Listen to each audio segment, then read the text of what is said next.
João, capítulo 20, versos 21 e 22, que vocês abriram. Aqui o texto sagrado nos mostra Jesus, depois de ressuscitado, aparecendo aos discípulos, e a afirmação dele é a seguinte: disse-lhes, pois, Jesus outra vez: paz seja convosco. Assim como o Pai me enviou, eu também vos envio. Você pode repetir essa frase comigo? Diga: assim como o Pai me enviou, eu também vos envio. Então vamos parar para pensar nisso, gente. Como que o Pai enviou Jesus? Ele tinha recursos para executar o seu ministério? Sim. Né? Ele tinha as manifestações do poder de Deus para estar em operação no seu ministério? Sim. E ele está dizendo, do mesmo jeito que o Pai me enviou, eu envio vocês. Traduzindo, assim como eu fui comissionado com a autoridade dos céus, eu também comissiono vocês. Assim como eu fui capacitado com recursos divinos para executar o ministério, eu também capacito vocês. Basicamente, ele estava dizendo, vocês vão funcionar no ministério da mesma forma que eu funcionei. E logo depois de dizer isso, o verso 22 diz, havendo dito isso, ou seja, o que nós temos agora na sequência, né, é um acontecimento relacionado à sua declaração. A Bíblia diz, havendo dito isso, soprou sobre eles e disse-lhes, recebei o Espírito Santo. Ou seja, para que Jesus pudesse executar seu ministério, ele precisou do Espírito Santo. Diferente do que alguns pensam, Jesus não realizou o seu ministério na condição de Deus. Ele não operou seus milagres como Deus, como muitos acham e às vezes até pregam e ensinam. Atos 10, 38 diz que Deus ungiu a Jesus de Nazaré com Espírito Santo e poder, o qual andou por toda parte, fazendo bem, curando a todos os oprimidos do diabo. A Bíblia diz, porque Deus era com ele. Ou seja, não diz que ele operou os milagres que operou porque ele era Deus, diz porque Deus era com ele. Diz que ele foi ungido com Espírito Santo e poder. Ou seja, o que a Bíblia nos apresenta é o ministério de Jesus como homem, debaixo da unção do Espírito, operando todos os sinais e milagres que ele operou. E ele está dizendo, como o Pai me enviou, me ungindo com o Espírito Santo, eu envio vocês. Se Jesus tivesse realizado seus milagres na condição de Deus e não de homem ungido pelo Espírito Santo, e ele é apresentado nas Escrituras tanto como sendo 100% Deus em essência, mas é apresentado como alguém que viveu 100% como homem. Filipenses capítulo 2 diz que subsistindo na forma de Deus, ele não teve o ser igual a Deus, algo ao qual ele deveria se aferrar, se prender. Mas a Bíblia diz que ele se esvaziou e assumiu a forma humana. Esvaziou não significa que ele deixou de ser Deus, mas ele deixa de lado os atributos da divindade e não lança a mão deles enquanto viveu nessa terra como homem. Só depois da morte e ressurreição é que aquilo que ele deixa temporariamente de lado lhe seria restituído. Colossenses, falando de Jesus, depois da ressurreição, diz que nele habita corporalmente a plenitude da divindade. Mas, enquanto homem, Jesus não operou os seus sinais como Deus. Uma prova disso é que lá no Evangelho de João, no capítulo 14, no verso 12, Jesus diz, aquele que crê em mim fará as obras que eu faço, e até maiores, porque eu vou para o Pai. Se o que ele fez tivesse sido feito como Deus, como nós poderíamos fazer as obras que ele fez, o que dizer maiores? A única forma de poder fazer o que ele fez, ou até mesmo maiores, obras maiores do que as que ele fez, é quando entendemos que ele as fez pelo poder do Espírito Santo e que eu e você, pelo mesmo poder do Espírito Santo, também podemos executá-lo. Essa declaração, como o Pai me enviou, envio vocês, é algo poderoso. Quando ele sopra sobre eles e diz, recebei o Espírito Santo, eu não creio que o que nós temos aqui diga respeito ainda à unção e o poder. Eu creio que isso diz respeito à pessoa do Espírito Santo habitando neles. Né? Aquela experiência pós-conversão, porque antes da ressurreição, ninguém ainda nascia de novo. E nesse momento o Espírito Santo passou a habitar dentro deles. Mas Jesus disse, vocês vão permanecer em Jerusalém, até que do alto sejam revestidos de poder. A Bíblia fala de dois tipos de unção, a unção interna e a unção externa. Né? Quando eu falei ontem da orientação do Espírito Santo, a Bíblia diz, vós tendes a unção do Santo e ela permanece em vós. Está falando do lado de dentro. Toda vez que a unção é focada como sendo interna, ela faz algo por nós. Ele diz, vocês não têm necessidade de que ninguém vos ensine. Ela vos ensina todas as coisas. Mas quando a Bíblia fala da unção externa, descerá sobre vós o Espírito Santo, essa unção ela não vem para fazer algo em nós ou por nós, ela vem para fazer algo através de nós. Recebereis poder ao descer sobre vós o Espírito, sereis minhas testemunhas. Jesus diz, o Espírito do Senhor está sobre mim, porque me ungiu para pregar, para libertar, para curar, né? Então, esses aspectos se complementam. O que nós focamos ontem, o relacionamento com o Espírito Santo, diz respeito a essa interação para operação dessa unção interna. O que vamos falar hoje tem mais a ver com essa questão da unção externa. Quando falamos de dons, é aquilo que Deus fará não em nós, mas através de nós para tocar a vida de outras pessoas. E acredito que essa perspectiva é muito importante, porque eu não sei você, mas eu, quando garoto, eu nasci e cresci num lar cristão, mas eu me criei naquele tipo de igreja que quase dava a entender que o Espírito Santo foi sepultado junto com o último dos apóstolos. Que tudo aquilo que você lê no livro de Atos sobre as manifestações do poder era para uma outra época. É quase como se Deus agora resolveu ser um Deus mais tranquilo, mais light, sem se preocupar com sinais, prodígios e milagres. E essas pessoas bem intencionadas, mas obviamente com ignorância do ensino bíblico, traziam uma certa ênfase de que as manifestações do Espírito Santo cessaram. Por que elas diziam isso? Porque a Bíblia fala que em algum momento as manifestações irão cessar.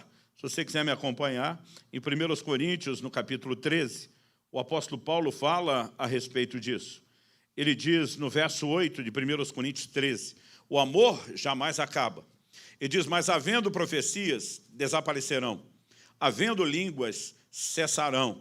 Havendo ciência, ou dependendo da versão, conhecimento, ele passará. Então ele afirma, porque em parte conhecemos e em parte profetizamos. Quando, porém, vier o que é perfeito, então o que é em parte será aniquilado. Então Paulo estava falando numa época onde isso tudo estava em vigor, porque ele não está dizendo que foi aniquilado, ele diz será aniquilado.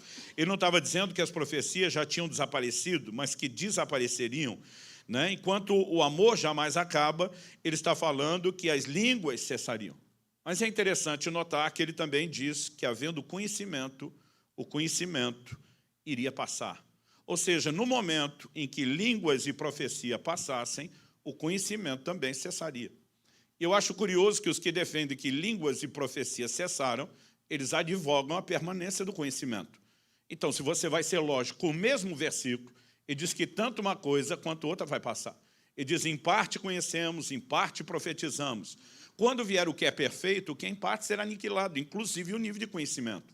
Então, como é possível a gente dizer que línguas e profecias cessaram, mas defender que o conhecimento não cessou? É contraditório, né? Quando eu olho para essa declaração de Paulo, eu vejo ele dizendo no versículo 12, porque agora vemos como um espelho, obscuramente, então veremos face a face. Agora conheço em parte, então conhecerei como também sou plenamente conhecido. Paulo está falando de um momento onde chegaremos ao conhecimento pleno do Senhor, a plena revelação. Particularmente, acredito que ele está falando da consumação plena da salvação e não de algo que aconteceria antes, né? Outro dia alguém me perguntou, pastor, o senhor crê que o ministério do apóstolo ainda é para os nossos dias? Falei, creio. Ele falou, baseado no quê? Falei, baseado no fato de que em Efésios 4, depois de dizer lá no verso 11 que Deus estabeleceu uns para apóstolos, outros profetas, outros evangelistas, pastores, mestres, a Bíblia diz, né, que Deus fez isso com vistas ao aperfeiçoamento dos santos, até que é o prazo de validade, até que todos cheguemos à estatura do varão perfeito, o Cristo. Chegamos lá? Não. Então, se não chegamos, aquilo que ele deu para que cheguemos lá está em vigor. Agora, daí a dizer que todo mundo que diz que é apóstolo realmente seja é outra conversa. Porque o livro do Apocalipse nos mostra Jesus dizendo, vocês colocaram à prova os que se dizem apóstolos e os achassem mentirosos. Isso significa que a igreja nunca olhou só para os 12 apóstolos do Cordeiro como sendo os únicos que poderiam ser chamados de apóstolos. Porque se eles fossem únicos, não havia necessidade de colocar à prova, muito menos teriam achado mentirosos, porque não eram. Então, se eles colocaram à prova, é porque haviam outros que se chamavam apóstolos. E porque tinham outros que também eram apóstolos, é que dava para colocar a prova, para tentar descobrir se tinha quem também não era. Então, isso não significa que, porque o dom não cessou, que todo mundo que diga que tem, realmente tenha. Mas nós não podemos simplesmente ferir o prazo de validade do que a palavra de Deus diz sobre, sejam as manifestações do Espírito ou os dons ministeriais. Todos eles foram dados com um propósito que diz respeito ao nosso crescimento. E acredito que é muito importante que a gente entenda por que foram dados, por quanto tempo foram dados, né? Porque se eu e você somos levados a acreditar que isso não é para nós, dificilmente nós vamos experimentar aquilo que está à nossa disposição. Então, eu me lembro dessa fase, quando, depois de ter sido criado numa igreja que não dava nenhuma ênfase ao sobrenatural, eu mesmo fui batizado no Espírito Santo. Isso mudou radicalmente a minha vida. E eu comecei a me aproximar de pessoas que viviam as experiências com o sobrenatural. Isso foi muito empolgante, poder ver o poder de Deus em operação, mas eu via essas pessoas se movendo nos dons, e eu tinha dois tipos de sentimento, um misto de dois sentimentos. Era um misto de alegria com tristeza. Alegria porque eu pensava, que bom que isso ainda acontece, que tem gente que Deus usa. Mas tristeza porque eu pensava, isso nunca vai acontecer comigo. Isso é para alguns desses imortais, escolhidos a dedo por Deus. E a gente passa a criar na nossa cabeça uma mentalidade de quem pode, quem não pode experimentar as manifestações do Espírito a ponto de nos excluirmos daquilo que Deus tem. A minha tentativa hoje é tentar provar que cada um de nós é um candidato a experimentar as manifestações dos dons do Espírito. Não vamos ter as mesmas experiências, não vamos receber os mesmos dons. Mesmo os que operam nos mesmos dons podem até operar de formas diferentes, e essa diversidade tem que ser respeitada, mas o direito de experimentar o fluir dos dons para edificar outros pertence a cada um de nós. Eu não tenho um pingo de dúvida a respeito disso. Então, para que a gente compreenda um pouquinho melhor essas manifestações, que são chamadas na Bíblia de manifestações do Espírito, dons do Espírito, nós também precisamos entender que elas não operam sozinhas. Nós precisamos entender que elas têm a nossa participação. Por exemplo, Paulo escreve a Timóteo, em 1 Timóteo 4,14, ele diz, não seja negligente para com o dom que há em ti. A palavra ali traduzida dom, né, no original grego é carisma, é a mesma palavra que vai aparecer, daqui a pouco nós vamos ler juntos, 1 Coríntios 12, que fala das manifestações do Espírito. E quando Paulo diz a Timóteo, não seja negligente, ele está dizendo, não é só o Espírito Santo. Eu achava, quando garoto, que quando os dons do Espírito se manifestavam, né, quase como se algo pegasse alguém à força, ele perdesse a consciência, aquilo se manifestava por si, tinha nada a ver com ele, até que depois, quando o que quer que fosse aquela coisa que o pegasse, né, ela simplesmente o deixasse voltar ao normal. A Bíblia não fala de uma ação do Espírito Santo dessa forma, né? Ela fala de uma parceria. E nós, se somos exortados a não ser negligentes, significa que nós temos a nossa parte. Em 2 Timóteo, no capítulo 1, no versículo 6, o apóstolo Paulo diz, reaviva, outras traduções diz, desperta o dom que há em ti, o qual te foi dado pela imposição das minhas mãos. Né? A palavra dom ali, de novo, é carisma. Agora, Paulo está dizendo para Timóteo reavivar, para Timóteo despertar o dom. Por que Timóteo tem que despertar? Porque quem botou o dom para dormir foi Timóteo. E a operação do dom não depende só do Espírito Santo. Existe um aspecto que é nossa parte, que é nossa responsabilidade. Graças a Deus também não é só a gente. É a gente interagindo com o Espírito Santo, mas também não é só ele, é ele interagindo conosco. E quando a gente entende essa interação e que tem a parte dele e a nossa, acredito que isso nos ajuda a compreender um pouquinho melhor a maneira de corresponder. Então, dito essas coisas, eu queria ir lá para 1 Coríntios, capítulo 12, a partir do verso 1. O texto começa com a seguinte declaração. A respeito dos dons espirituais, e aqui de novo a palavra dons, ela merece a nossa atenção. A respeito dos dons espirituais, não quero, irmãos, que sejais ignorantes. Sabeis que outrora, quando éreis gentios, deixáveis conduzir-vos aos ídolos mudos, segundo éreis guiados. Por isso vos faço compreender que ninguém que fala pelo Espírito de Deus afirma anátema Jesus. Por outro lado, ninguém pode dizer Senhor Jesus, senão pelo Espírito Santo. Verso 4. Ora, os dons são diversos, mas o Espírito é o mesmo. E também há diversidade nos serviços, outras traduções, como NVI, diz ministérios, mas o Senhor é o mesmo. E há diversidade nas realizações, mas o mesmo Deus é quem opera tudo em todos. Verso 7, a manifestação do Espírito é concedida a cada um, visando um fim proveitoso.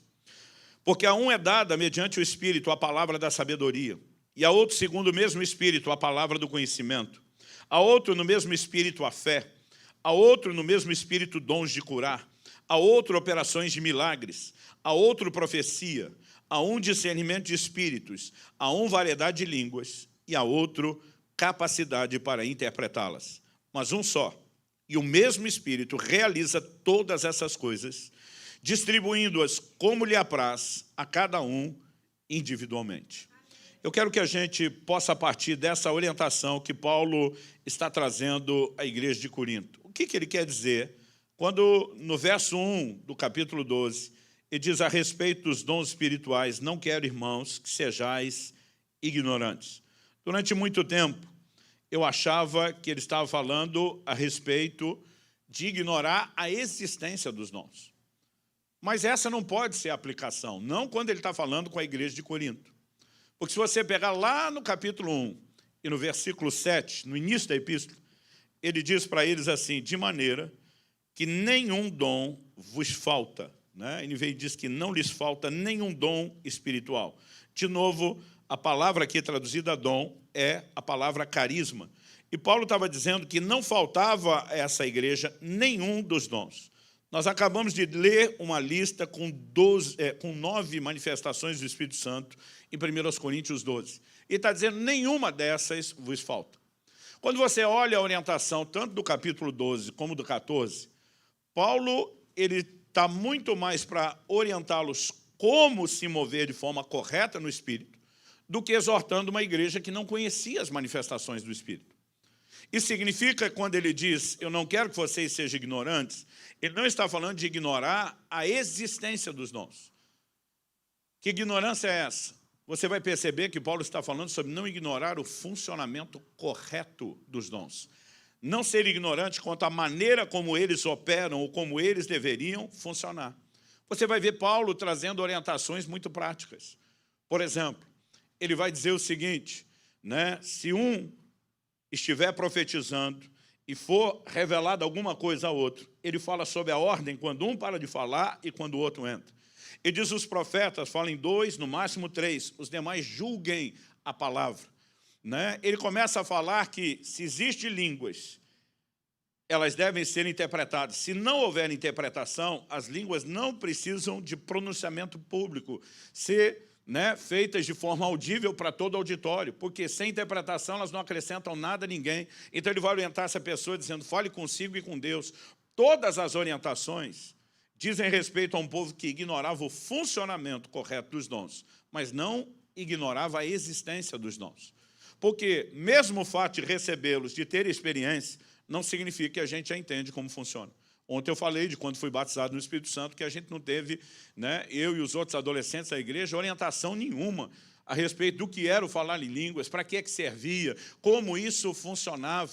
E muitas vezes essa ignorância do funcionamento pode nos levar a tratar de forma errada algo que Deus deu, porém deveria haver, na minha e da sua parte, um entendimento para que a gente pudesse mover com o funcionamento correto. Então, é justamente essa ideia de entender a maneira dos dons funcionar que eu acredito que seja uma das maiores necessidades da igreja. A igreja, de uma forma geral, hoje não tem dificuldade de reconhecer a contemporaneidade dos dons, que eles são para hoje. Ela não tem dificuldade de reconhecer de que essas manifestações estão acontecendo. Mas, muitas vezes, o que nos impede de fluir mais ou melhor nos dons é a falta de entendimento de como os dons funcionam, como eles deveriam se manifestar. Então, quando o apóstolo diz, em parte conhecemos, em parte profetizamos, ele vai mostrar o quê? Que até na hora de falarmos profeticamente, isso tem a ver com a dimensão de conhecimento que cada um tem. Eu uma vez vi um camarada profetizando para um pastor, ele era um pastor de pastores, trabalhava cuidando dos pastores, e ele trouxe uma alegoria tão impressionante a respeito do funcionamento do rim. Na palavra profética, ele dizia como o rim era responsável por filtrar, né, os líquidos do corpo, mas, ao mesmo tempo, se ele mesmo não fosse limpo com muita água, ele teria sobrecarga, teria problema. Ele usa todo aquele paralelo para dizer de como aquele camarada vinha sendo um filtro na vida de outros ministros, mas que, se ele mesmo não experimentasse o que ele estava oferecendo aos outros, ele estaria debaixo de sobrecarga. E eu fiquei olhando aquilo pensando, meu Deus, isso é uma profecia ou uma aula de biologia? Porque só tem condições de trazer uma analogia dessa quem conhece o assunto. E a Bíblia diz, em parte conhecemos, em parte profetizamos. Muitas vezes, nós não paramos para entender o que significa esse aspecto do em parte. A gente fala debaixo de inspiração, mas quando a Bíblia está dizendo, quando 2 ou 3 vão profetizar, os outros julguem, ela não está dizendo que nós vamos viver em eterna desconfiança da manifestação dos dons. Mas se existe necessidade de julgamento, é porque alguém pode até ter uma revelação correta, mas fazer uma aplicação equivocada, né? E essas limitações podem acontecer justamente por causa daquilo que diz respeito ao em parte. Foi por isso que ontem eu falei da importância de, se você tem uma percepção, né, algo que você entende está vindo da parte do Senhor, principalmente quando está começando, não chegar dando carteirada de profeta, Deus me disse, né? Mas fazer aquela checagem, aquela conferência, até para perceber se o que você tem dentro de você é, de fato, né, algo que faz sentido, que bate com a situação. Então, por exemplo, eu me lembro, no início do meu ministério, uma ocasião que eu estava profetizando sobre algumas pessoas, e a hora que eu fui orar com uma delas, impus as mãos, eu vi essa pessoa numa esteira dessas, né, de academia. E quando eu vi ela naquela esteira, imediatamente o Espírito Santo falou comigo. Essa é a oração que ela vem fazendo para mim há um tempo. O Senhor me disse que ela usava aquilo como analogia. Ela falou, Senhor, no ministério eu me sinto que nem alguém nessas esteiras de academia. Eu ando e não vou a lugar nenhum. E foi muito preciso aquilo que Deus falou. Tanto que quando eu falei, olha, Deus mostrou isso e disse você dizendo isso, ela desandou a chorar na hora, porque era a oração que ela estava fazendo. Por que eu estou contando isso? Porque eu me orgulho de ter tido uma visão que nem o apóstolo Pedro, nem o apóstolo João, nem o apóstolo Paulo nunca teve, porque não tinha esteira de academia na época deles. Então, certeza que eles nunca viram isso. Isso era algo do meu conhecimento que eles nunca teriam falado. Eu acho que eles nem entenderiam se visse uma coisa dessa. Então, nós precisamos entender que Deus usa, né, essa estrutura de conhecimento que cada um de nós tem, e porque o nosso conhecimento também é em parte, não é só a profecia que é em parte, nós precisamos ter essa cautela. Outro dia alguém falou, por que tem que julgar a profecia? Tem margem de erro e de acerto? Eu falei, a questão não é margem de erro e acerto. É que nessa interação nós precisamos aprender a ser zelosos, a ter cuidado. Eu, por exemplo, me lembro de uma situação de um profeta, já está com o Senhor, mas um homem que me inspirou muito, que eu respeitava muito enquanto profeta. E quando nós tínhamos o que chamávamos de ministrações proféticas, momentos intencionais de orar, impor mãos, como a Bíblia diz que o presbitério fazia para ministrações proféticas, ele era um desses profetas, saía na frente, era dos mais exatos, acurados, e ele sempre orientava a gente dizendo, olha, esse momento de ministração pública não é para falar de coisas muito pessoais. Coisas pessoais a gente fala à parte, não em público. Ele diz, existe uma ética, né? Dizia aqui, o foco é confirmar dons, o foco é falar do ministério, das coisas que Deus tem feito, e ele orientava, ensinava, cobrava a gente em relação àquilo. Mas numa dessas ministrações, eu não estava esse dia, alguns colegas estavam me contando, diz que veio à frente um senhor para receber a oração, e quando ele impôs as mãos sobre o senhor, um homem já de idade, cabelo branco, ele falou na frente de todo mundo, você é um frustrado. E todo mundo levou um susto, tipo, que abordagem é essa? E ele repetiu, você é um frustrado. E ele falou, estou falando isso 2 vezes, porque você falou isso para Deus, lá na sua cadeira, antes de vir aqui, por 2 vezes. E você diz para Deus, o que me adianta receber palavras sobre dons e ministério, como todo mundo está recebendo, quando eu tenho frustrações no nível tão pessoal que eu não sei lidar. E você falou para Deus de 2 coisas. A sua incapacidade de lidar com questões como arrumar a casa e suas roupas. E nesse momento, você se referia a Deus, quando falava desse nível de problema, a sua mulher. Ele disse, se eu não consigo lidar nem com esse tipo de limitação, como é que eu vou servir a Deus na área e na esfera de dons e ministério? E ele era desses caras, não só preciso, mas tão ousado, que ele ainda parava e dizia, você confirma o que eu estou falando? O homem estava ajoelhado, levanta com lágrimas nos olhos e diz, olha, eu nunca vi uma manifestação profética tão precisa. Eu estava lá no meu lugar, eu disse 2 vezes, sou um frustrado. Eu falei para Deus de que me adiantava receber palavra profética sobre dons e ministério quando eu tenho questões pessoais não resolvidas. Eu mencionei a minha limitação diante dessas 2 áreas, do cuidado da casa e das roupas, mas só quero explicar algo. E o homem disse, fica à vontade. Ele falou, não, é que eu sou viúvo. E quando falou isso, o homem de Deus botou a mão na cabeça, porque ele tinha acabado de falar da mulher como sendo quem estava negligenciando o cuidado naquelas coisas. E esse camarada diz, ai, ai, ai, ai, ai. Ele interrompeu o homem na hora e falou, todo mundo, eu quero atenção, todo mundo, e chegue mais perto, porque talvez eu tenha que me retratar de algo. O homem falou, não, não, o senhor por enquanto não precisa falar nada, deixa eu terminar.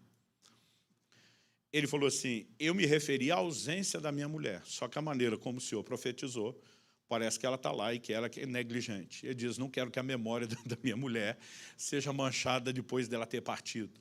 A minha frustração é que ela me serviu tão bem nessas áreas que me senti um camarada totalmente limitado, que não sabia nem me virar no básico. Agora, por que o profeta, sendo preciso em tanta coisa, falou da mulher como se ela tivesse presente e não como quem partiu? Em parte conhecemos, em parte profetizamos. Na hora que bota a mão na cabeça dele, para orar, ele vê uma aliança no dedo esquerdo, que estava lá por respeito. Então, ele simplesmente deduz que a impressão que ele tem é de uma mulher que está presente, não de uma que partiu. E essa é a hora que o ajuste é feito de acordo com a mente. É por isso que muitas vezes eu digo para alguns, se não tiver algo claro de Deus, não deduza, pergunte. Né? Porque nós podemos ter uma revelação correta e fazer uma aplicação equivocada. Então, quando a Bíblia diz sobre buscar os dons, ela diz, busque com zelo. O que é esse zelo? Não é porque o dom machuca, não é porque o dom te fere, não é porque o dom vai criar problema, é só porque você, empolgado, pode administrar de forma errada aquilo que tem uma forma correta de ser administrado.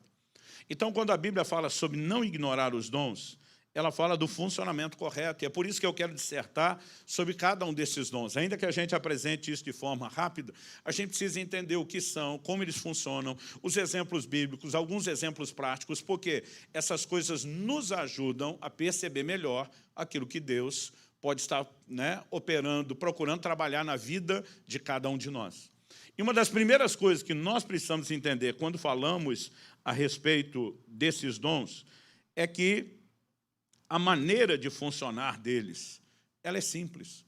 Ontem eu falei isso e quero repetir, né? O resultado pode ser espetacular, mas o processo é simples.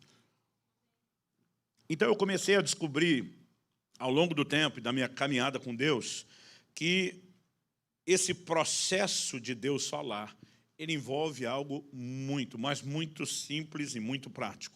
Depois que alguma coisa já aconteceu, você vai dar o testemunho, isso vai soar espetacular, mas espetacular é o resultado. O processo é simples. Ok? Então, eu vou repetir isso de vez em quando, porque acredito que é uma das coisas que mais vão nos ser práticas, vão nos ajudar no sentido muito prático em relação à questão dos dons do Espírito. Então, quando em 1 Tessalonicenses, no capítulo 5, no verso 20, a Bíblia diz que nós não devemos desprezar as profecias, isso me significa que nem sempre as profecias elas chegam fazendo o maior estardalhaço, vêm com as revelações mais detalhadas, profundas, impactantes, fazendo a gente chorar, porque senão elas não seriam desprezadas. Elas só poderiam ser desprezadas se elas viessem apresentadas num formato tão simples, a ponto de eu e você olhar para isso e poder questionar, será? Então, tudo que eu olho nas Escrituras me faz perceber um modelo de operação que é simples. Aliás, olhando para a Escritura, a gente vê essa questão da simplicidade em vários aspectos.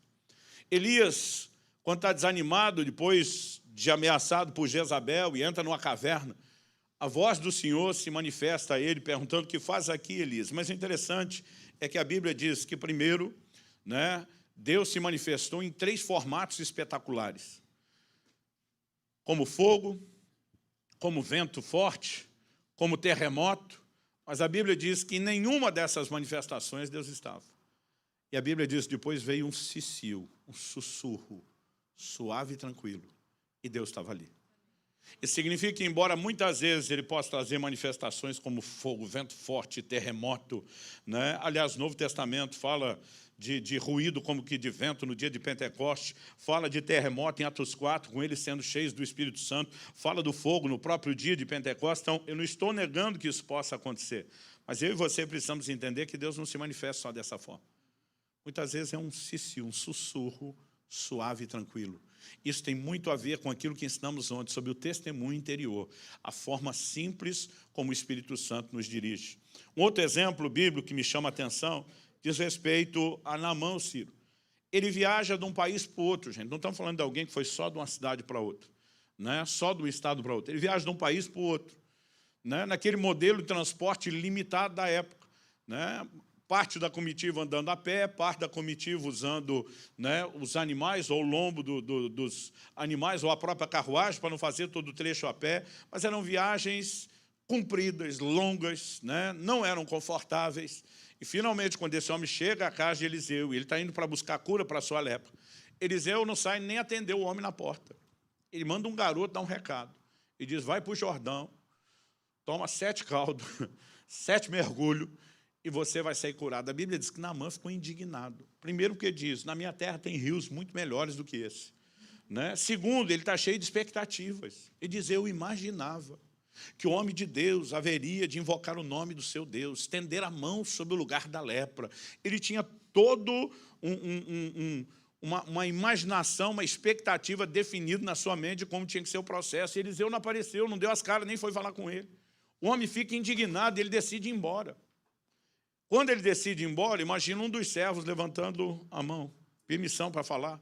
Imagina um Naamã meio estressado com tudo que aconteceu, fala. Né? E o homem de Deus, o servo de Naamã olha para ele e faz uma pergunta, se o homem de Deus te pedisse uma coisa difícil, você não faria? Eu faria, eu estava esperando, é difícil.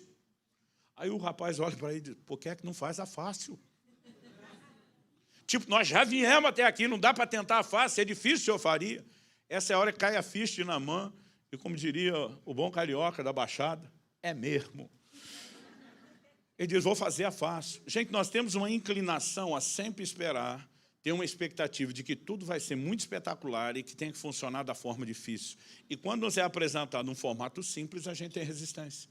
E quando ele vai lá e faz o jeito simples, tem resultado, porque espetacular é o resultado, não o processo. Quando Jesus chega no tanque de Betesda, tem uma multidão de enfermos. Para alguém que está com o ministério de cura como Jesus, é o prato cheio. É para deitar e rolar, é para fazer a festa. Mas Jesus só conseguiu curar um paralítico. Você pode ler isso depois lá em João, no capítulo 5. Por quê? A Bíblia diz que de tempos em tempos um anjo vinha, descia e agitava as águas. Era extraordinário? Era. Era espetacular? Era. Mas o espetacular e o extraordinário, ele não é comum, ele não acontece o tempo todo, toda hora. De vez em quando tem um negócio desse impressionante.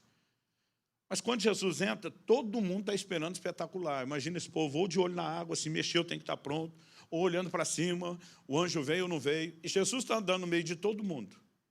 E ninguém nem percebe a presença dele ali, porque estão tão focados no espetacular, que eles não conseguem prestar atenção no simples. O único que Jesus curou, ele ainda para e pergunta, você quer ser curado? O cara diz, querer eu quero, mas quando o anjo vem, sou paralítico, não tenho a menor chance. Alguém pula antes, eu não tenho condição de chegar na água.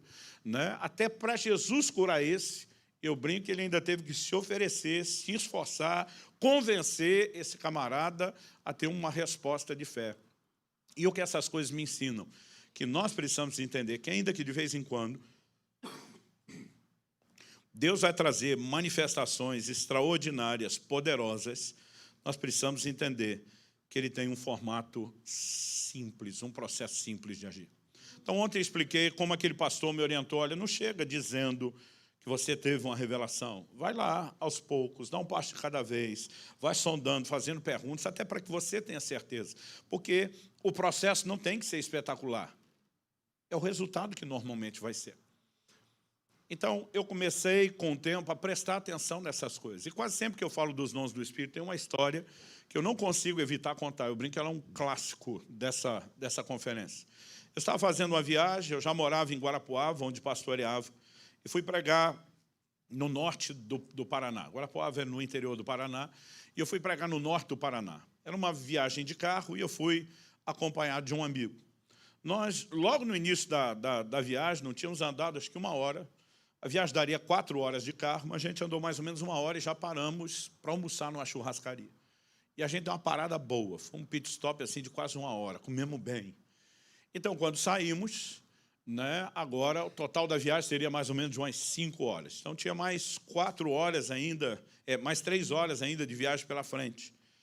E daqui a pouco a gente tinha andado no máximo 2 horas, talvez faltasse em torno de 1 hora. E, de repente, do nada, começou a me dar uma vontade de comer pamonha. Mas por que eu digo que a coisa não era comum? Porque, gente, a gente tinha parado numa churrascaria, tinha comido assim até... Eu disse que tem gente que bebe muito e fica bêbado, tem uns que comem muito e fica cômodo. Né? Naquela época eu vivia essa fase, tipo assim, não podia comer isso toda hora. Quando comia, a gente fazia valer a pena o investimento. Então, assim, já era para não querer comer mais nada o resto do dia. Já tinha almoçado, jantado, já tinha feito... E, do nada, me vinha a vontade de comer pamonha, pamonha. E aquilo foi ficando tão forte dentro de mim que eu falei para o outro irmão que estava dirigindo. Falei, velho, se você vê uma barraca dessas de pamonha, tem a cultura de plantação do milho no Paraná. Então, de tempos em tempos, principalmente na época de colheita, você tem em todo lugar barraquinhas dessas vendendo produto de milho. Falei, se você vê uma barraca dessas de pamonha, para. Eu só lembro dele me olhando por cima do óculos e perguntando, e cabe? Eu falei, se não couber, eu levo para a viagem, mas eu preciso de uma pamonha. Ele, tá bom, tá bom. Cada vez que via uma barraca de longe, eu segura, reduz. Mas a maioria delas estava fechada, por quê? Porque não era a época do milho. Mas o tempo todo eu alugando ele. Cara, se tiver uma aberta, você passar, você vai virar, vai ter que voltar. Né? Aquele negócio já estava ficando chato, tenso. Né? E eu não conseguia entender aquilo, eu precisava de pamonha, eu tinha que comer uma pamonha. E... o tempo foi passando, as cidades foram passando, nada, e aí nós chegamos na reta final. Eu estava entre a cidade de Apucarana e Arapongas, no norte do Paraná, faltava um trechinho que ali não dá 20 quilômetros, e eu já estava assim, praticamente desistindo da pamonha. Quando naquele trecho final, de repente, ele me cutuca, ainda quer pamonha, eu falei, por quê? Ele disse, olha, um outdoor gigantesco, pamonha. Falei, aqui, se não tiver fresca, tem congelada o ano inteiro. Né? O cara não investiu uma propaganda dessa sem ter. Eu falei, vai reduzindo. E quando nós chegamos, realmente estava aberto, encostamos o carro, descemos. Eu lembro, tão logo nós descemos do carro, eu vi um camarada encostado na cerca que dividia o terreno. E quando desci do carro, eu percebi que ele olhava fixadamente para mim. É o jeito mais bonito, polido, de dizer que o cara estava me encarando. Eu tive uma criação, e, graças a Deus, foi no lar evangélico, mas até aos 15 anos de idade, quando eu fui cheio do Espírito Santo, que minha vida realmente mudou. Parte da minha criação foi na igreja, parte da criação foi na rua. Na rua, a gente tinha uma cultura de sobrevivência. E ela era mais ou menos assim, te encarou, você encara de volta. Olhou feio, você olha também, e quem chamar para a briga primeiro é o mais valente. Depois dos 15 anos, nunca mais, graças a Deus, nunca mais me envolvi em briga nenhuma. Até lá, infelizmente, era uma... Às vezes você nem queria briga, você ameaçava intimidar para garantir que não tivesse. E isso foi uma coisa que, honestamente, eu confesso, mesmo depois de cheio do Espírito Santo, mesmo depois de nunca brigar, demorou para eu me livrar do instinto, da resposta. E eu lembro, quando desci, vi o cara me encarando, eu já comecei a encarar ele de volta.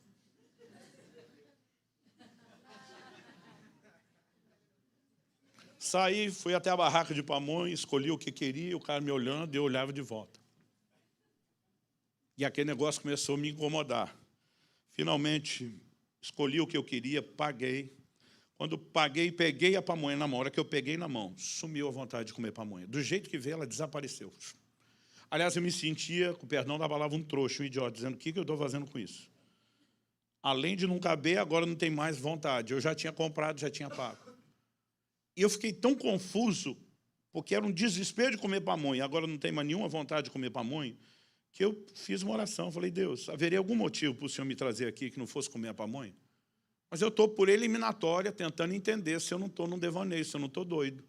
E eu não esperava que Deus fosse falar comigo. O Espírito Santo falou comigo, a pamonha não é para você. A pamonha é para aquele homem que você estava olhando feio. Eu pensei, se Deus estiver nisso, vai ser top. Se não tiver, vai dar confusão. Porque já não estava aquele clima. Agora eu chego lá e diz, Deus mandou te dar uma pamonha. Eu falei, eu quero me dar uma pamonhada, nós vamos se atracar aqui. E eu lembrava, eu sou crente, eu sou pastor. Eu ficava pensando, como é que eu faço? Aí peguei a pamonha na mão, olhei, o cara ainda olhando. E ainda ficava olhando para ele. Aí pensei, seja o que Deus quiser. Pensei, qualquer coisa, nós estamos em dois. Vou lembrar, meu Deus, eu sou crente. Não adianta estar em dois, não adianta resolver sozinho, eu preciso que o Senhor assuma. Por que eu estou falando isso? Gente, não tinha nada de muito espiritual acontecendo até aí. Mas eu simplesmente pego e lembro, só tem um jeito, é a checagem. Aí eu pego a pamonha, vou andando na direção do cara, fazendo um andar de malandro, paro uma distância de segurança, assim, uns 2 metros, olho para ele, falo para ele aí, ó, pode parecer estranho, hein? Falei, mas Deus me mandou aqui para te dar uma pamonha. Eu brinco, só voltou a fazer assim, para dar uma pamonha. Eu percebi que a hora que eu falei isso, os olhos dele encheram de lágrimas. E a hora que os olhos dele encheram de lágrimas, eu falei, Deus está nisso. Ele falou, moço, Deus existe. Falei, por quê? Ele falou, há 1 hora atrás, eu parei nesse lugar e eu falei para Deus, se você existe, manda alguém aqui me pagar uma pamonha. Eu lembrei que foi há 1 hora antes que me deu vontade de comer pamonha. O que eu acho? Que na hora que ele falou isso para Deus, Deus olhou lá do alto e começou a procurar até alguma viatura na área. Imagina um anjo apontando para mim, dizendo, o gordinho vai passar lá em 1 hora. Aí imagina ele olhando para Deus, perguntando, posso? Um cara de anjo divertido e Deus sorrindo, dizendo, pode. Aí imagina ele pegando a vontade de comer pamonha, calculando a velocidade do carro, do vento, a distância. Tum, e aquele negócio, bateu em mim, eu quero comer pamonha. A isca estava lançada. Eu não sei quantos crentes passaram, na verdade, naquele lugar, naquela 1 hora. Mas a verdade é que muitas vezes nós não estamos abertos, nós não estamos receptivos. E às vezes, quando Deus quer fazer alguma coisa, Ele até tem que forçar um pouquinho para conseguir nos colocar no cenário. Na hora que aquele cara disse que fez aquela oração, aí sim, me veio uma palavra de conhecimento clara. O Espírito Santo me disse, ele é um desviado. Ele veio de uma igreja que ensina que ele não tem mais perdão ou reconciliação. E a questão não é só a fome e o tempo que ele está sem comer. Por trás do pedido, se você existe, se você se importa comigo, o que ele quer saber é se ele é aceito. Então Deus disse, não entregue só a pamonha, fale do resto. E quando eu comecei a falar do resto, o cara chorava, urrava, chacoalhava inteiro. E ele teve um momento de visitação de Deus e restauração que foi impressionante. Aí o que aconteceu? Deixei a pamonha, entramos no carro, saímos. O outro amigo nem viu o que aconteceu. Eu sei que nós terminamos de chegar. Quando chegamos na casa do pastor que ia nos receber, o cara estava esperando a gente com um café desses colonial, mesa cheia. Eu lembro quando nós entramos, ele, vamos comer. Eu falei, pelo amor de Deus, dá para comer não. Batemos um almoço, um churrasco, que é comida para 2 dias. Aí o amigo que estava comigo disse, mas para parar de comer pamonha é por dia. O Boca Grande. Eu falei, cara, você percebeu que eu nem comia pamonha? Ele falou, não viu o que você fez com ela, não. Eu falei, você viu que a hora que eu paguei, eu saí? Ele falou, vi que tinha um cara te olhando, porque assim, a gente já tinha, numa troca de olhares, se entendido. Qualquer coisa, nós estamos em 2. Ele falou, vi que tinha um cara lá te olhando, você foi para o lado dele. Eu falei, pois é. Deus mandou dar a pamonha para ele. Mas eu contei a história de forma resumida e não dei esse pano de fundo que eu dei para vocês de toda dúvida. Eu só falei, Deus falou comigo que a pamonha não era para mim, era para ele. Quando cheguei lá e falei isso, os olhos dele encheu de lá. E fui contando o que aconteceu sem falar da dificuldade que eu passei.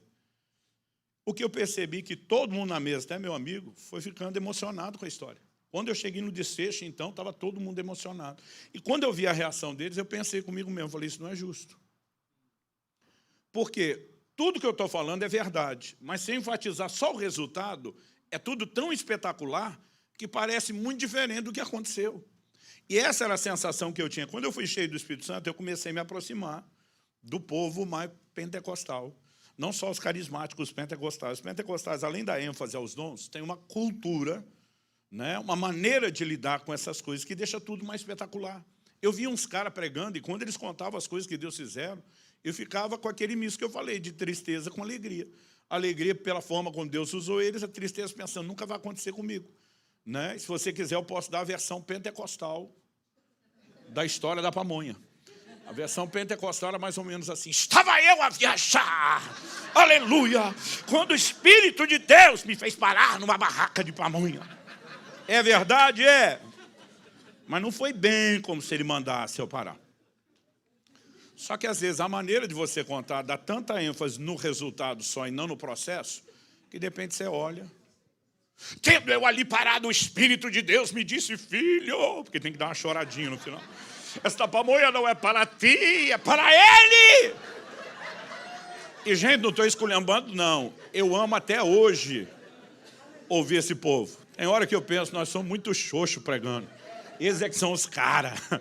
Mas, quando você olha só um formato que enfatiza o espetacular, a gente ignora um processo que é simples.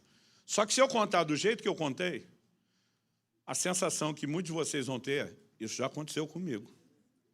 Porque aquele, será que é ou será que não é? A maioria de nós já passou por algo parecido. E só existe uma forma de descobrir. Se eu não fosse lá realmente checar, se eu não corresse o risco, né, de passar uma vergonha, de lidar com a situação inusitada, nem eu teria tido a clareza da palavra que eu tive depois de por que era para dar a pamonha. Então, essas coisas começaram a me ensinar ao longo do tempo de que nós precisamos entender a operação dos dons. Muitas vezes o processo pode ser tão simples que a gente não faz ideia do quão espetacular possa ser, no final, o resultado. Um dia desse, alguém perguntou para mim, pastor, como é que você aprende a mover nos dons? Eu falei, movendo. Eu vou, como é que é? Eu falei, movendo. Eu falei, como é que você aprendeu a andar de bicicleta? E caindo. Porque outro dia alguém falou, e se eu errar? Eu falei, a questão não é se você errar, a questão é o que você vai fazer quando errar. Porque, sabe, a gente tem um ego, às vezes, muito exageradamente fortalecido. E muitas vezes, em nome do medo de eu não quero ser mal visto, a gente não se arrisca nem a aprender uma lição e nem a abençoar alguém. Então, se nesse processo eu tiver que errar, e deixa eu te dizer, para alguns de nós errar é bom, porque vai nos ensinar humildade, vai nos ensinar dependência de Deus, vai nos ensinar a nunca achar que a gente tem tudo, sabe tudo ou pode tudo. Então, a Bíblia nos fala a respeito de julgar a profecia justamente porque existe possibilidade de erro. E como diz possibilidade de erro, às vezes não é nem que o cara não teve a revelação correta, mas ele pode fazer uma aplicação que não é exata. Então, a mesma Bíblia que nos ensina a não desprezar a profecia, também nos ensina a não ser guiado por profecia. O crente do Novo Testamento é guiado pelo Espírito Santo, não por profecia, gente. Eu não faço nada porque ninguém disse ou profetizou que eu tenho que fazer.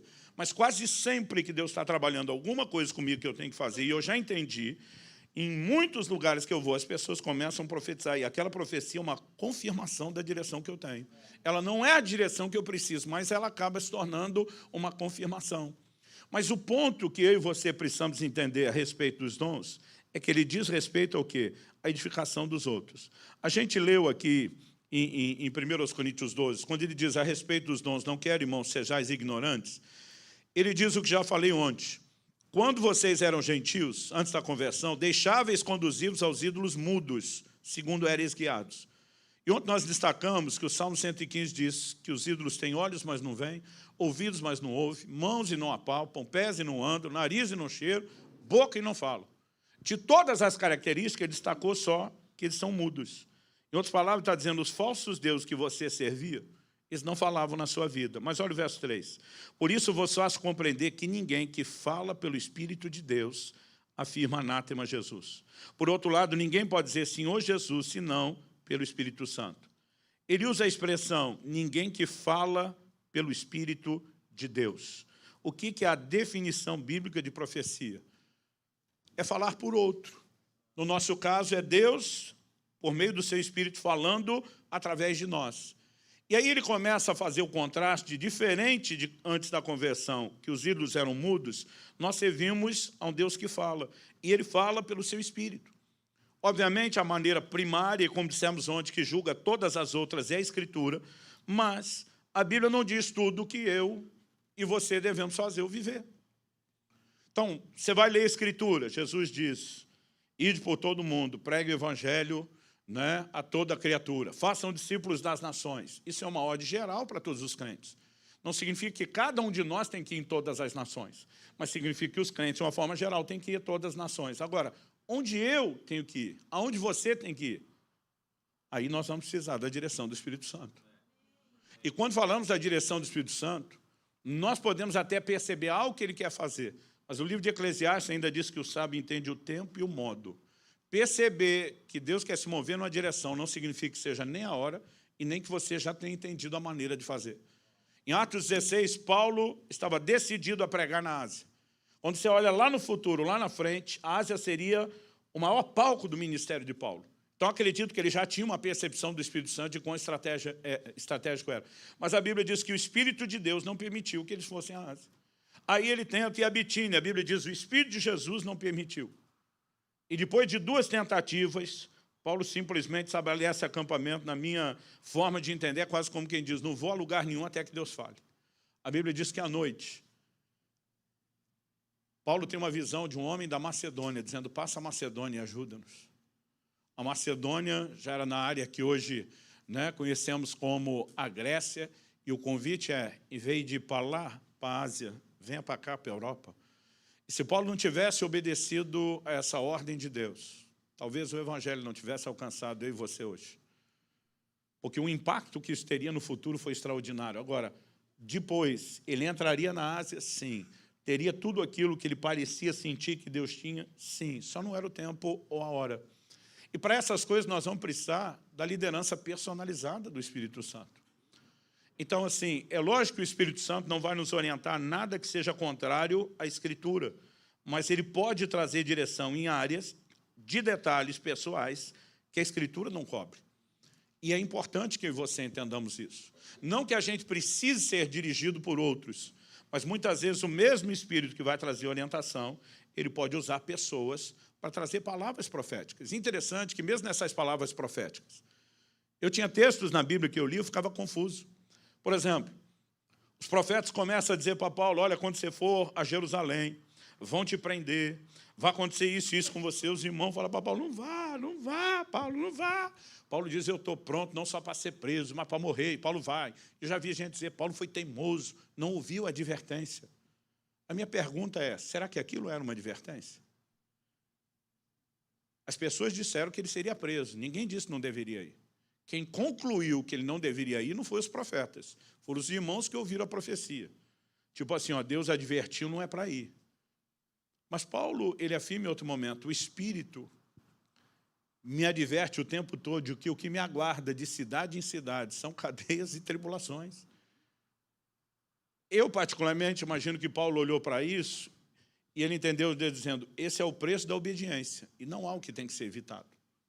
Mas muitas vezes, a forma como muita gente à nossa volta, que ouve as mesmas palavras, mistura suas emoções, pode levar a interpretações diversas. Quando Davi teve a oportunidade de matar Saul, que estava numa caverna, a turma que estava em volta disse, é hoje que se cumpre a palavra que Deus disse, eu vou entregar nas suas mãos os seus adversários. Os caras lembravam até da profecia. Davi entende que Deus entregar na mão significa que ele tinha que fazer o que quisesse. Significa que ele tinha que tomar decisões corretas.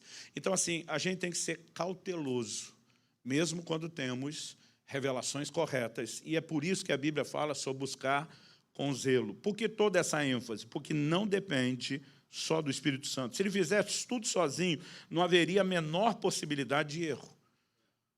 Mas porque ele depende dessa interação conosco, nós precisamos aprender como interagir. E essa compreensão de como interagir, eu acredito que ela é muito importante. Existe o aspecto da orientação bíblica, existe aquele aspecto prático. Então, vou voltar no que eu falei antes. Como se aprende a mover nos dons? Movendo.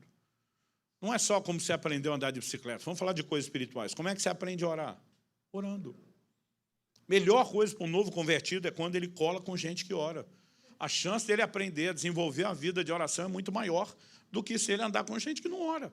Porque determinadas coisas você desenvolve na prática. Eu lembro quando eu comecei a me trancar e querer ter tempo com Deus, gente, era horrível, eu não tinha assunto. Eu orava um pouquinho, não tinha mais nada falado. Eu orava de novo, e de novo, chegava uma hora, eu cansava de repetir aquilo. Eu me lembro do dia que eu me dei conta de que eu estava começando a desenvolver uma vida de oração. A gente tinha uns momentos de oração e de vigília com os amigos, e muitas vezes a gente fazia uma coisa assim, dava as mãos, todo mundo numa roda, então um orava, o outro orava, e a gente ia dando a volta. E eu lembro que naquele dia eu não fui o primeiro, mas fui logo um dos primeiros. E quando o camarada lá terminou, entrei, fiz minha oração, e quando terminei esperando que o outro continuava, ninguém falava nada, um silêncio, eu abri o olho para ver o que estava acontecendo, todo mundo estava me olhando bravo, fulminando com os olhos. Eu falei, o que aconteceu, gente? O que aconteceu? Ele disse, olha no seu relógio. Só eu, naquele momento, tinha orado mais de uma hora, não sei se foi 1h30. Eu não percebi. E aquele dia eu pensei, falei, eu estou começando a aprender a orar. Porque o tempo passou e eu não vi, eu me perdi nesse lugar, eu me envolvi tanto com isso. Foi uma experiência maravilhosa para mim e péssima para eles. Mas você começa a aprender que com a prática, né, você vai fazendo. Então, assim, a gente vai errar. Um dia alguém me perguntou no início do ministério, pastor, o senhor não tem medo de errar? Eu falei, medo? Eu tenho a certeza de que eu vou errar em muita coisa. Vou errar em decisões, vou errar na operação dos dons, posso errar em determinado momento do ministério, crendo em algo que eu não entendi de forma ainda completa na Escritura. Eu falei, não tem jeito de evitar a ideia, nós não somos perfeitos. Isso é parte do processo. Então, a questão é só se nós vamos ter um coração ensinável, se nós vamos aceitar ser orientados, se nós vamos aceitar ser corrigidos. Então, assim, eu comecei a mover nos dons muito cedo. E eu me permiti, às vezes, fazer alguns laboratórios. Eu queria tentar aprender. Por quê? Tem coisas que você não tem uma orientação clara nas Escrituras. Por exemplo, quando eu comecei a fluir nos dons, uma coisa que vinha muito para mim eram palavras de conhecimento, em específico, palavras de conhecimento por cura. E eu me lembro que muitas vezes, quando eu começava a me mover debaixo dessa unção de cura, às vezes, enquanto eu estava ministrando, eu sentia no meu corpo sintomas de enfermidades que eu nunca tive. Mas ninguém me disse o que era isso. Então, simplesmente, eu deduzi. Eu lembro que um dia eu falei com outro camarada que era mais experiente. Falei, cara, ora comigo. Ele falou, por quê? Eu falei, cara, toda vez que estou debaixo da unção de cura, eu sinto uns ataques do diabo, umas enfermidades que vêm no meu corpo que eu não tenho, depois para, tal. Ele começou a rir, eu falei, está rindo por quê? Eu falei, cara, ele falou para mim, toda vez que estou debaixo da unção de cura, eu sinto as mesmas coisas. Eu falei, como é que você venceu? Ele falou, para mim isso não é nada ser vencido. O que eu percebi é que essa é uma das formas que a palavra do conhecimento opera. Eu falei, como é que é? Ele falou, toda vez que eu sinto uma enfermidade que eu não tenho, eu paro, descrevo o que eu estou sentindo, sempre tem pelo menos alguém que não só sente o que eu descrevi, mas é curado na hora. Eu falei, por que eu estou crendo que é o Satanás? Mas ninguém me disse que Deus poderia revelar dessa forma. Próxima vez que eu estou orando por cura, que eu senti lá uma dor que eu não tinha, eu parei e perguntei, tem alguém aqui sentindo uma dor assim, assim, assado, desse jeito, nesse lugar? A pessoa levantou a mão. Eu falei, vem cá.